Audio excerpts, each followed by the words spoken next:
നമസ്കാരം. മലയാള വാർത്തയിലേക്ക് സ്വാഗതം. ഓണമില്ലാത്തവരോടൊത്ത് ഒരോണം. കാരുണ്യഭവനിൽ സ്നേഹസ്പർശം. പിണറായി വെസ്റ്റ് സി മാധവൻ സ്മാരക വായനശാലയുടെ നേതൃത്വത്തിൽ ഓണക്കോടിയും ഓണസദ്യയും ഒരുക്കി.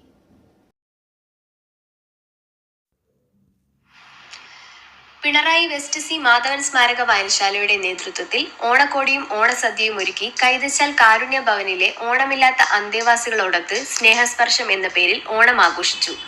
ഓണക്കോടി വിതരണം കൂത്തുപറമ്പ് ACP KV പ്രമോദൻ നിർവഹിച്ചു. KP രാമകൃഷ്ണൻ അധ്യക്ഷത വഹിച്ചു. തലശ്ശേരി താലൂക്ക് ലൈബ്രറി കൗൺസിൽ അംഗം ഗിരിജ കല്യാടൻ മുഖ്യാതിഥിയായി. Library council taluk secretary advocate V Pradeepan, ward member K Vimala, KK Sanalkumar, Karunya Bhavan പ്രതിനിധികളായ മോഹനൻ, ജയപ്രകാശ് എന്നിവർ സംസാരിച്ചു. വായനശാല കമ്മിറ്റി അംഗം സരിത, അന്തേവാസിയായ അനീഷ് എന്നിവർ ഗാനങ്ങൾ ആലപിച്ചു. തുടർന്ന് വിശിഷ്ടാതിഥികളും വായനശാല പ്രവർത്തകരും അന്തേവാസികളോടൊത്ത് ഓണസദ്യ ഉണ്ടു.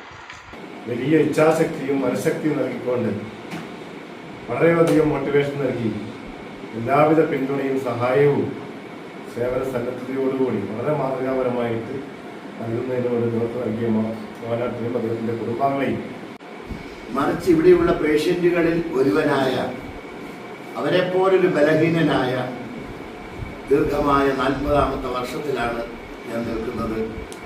ഒരു മനുഷ്യായുസിൻ്റെ 3/4 ഭാഗവും വീൽചെയറിൽ കളയ്ക്കപ്പെട്ടു പോയി നശിച്ചു പോകേണ്ട ഒരു ജീവിതമായിരുന്നു. എന്നാൽ ദൈവസഹായത്താൽ ഇന്ന് ഇത്രയും പേരെ സംരക്ഷിക്കുന്ന ഒരു സ്ഥാപനമായി ഇത് മാറാൻ ദൈവം ഇടയാക്കി.